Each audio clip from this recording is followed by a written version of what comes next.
Ek's bly. Ek het amper begin huil, maar ek is bly. Ek het klip hard gewerk vir die titel as die jongste hierso, maar ek is bly. Ek kan nie iets anders sê nie. Ek is regtig dankbaar. My ma staan my by soveel pageants en in elke gehoor soek ek altyd vir haar. Sy het ewen vir haar iets gekoop wat ek kan sien.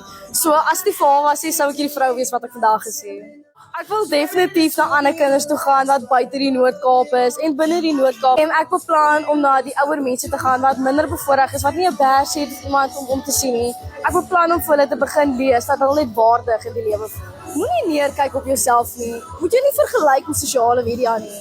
Jy is wie jy is en die Here het jou spesiaal gemaak.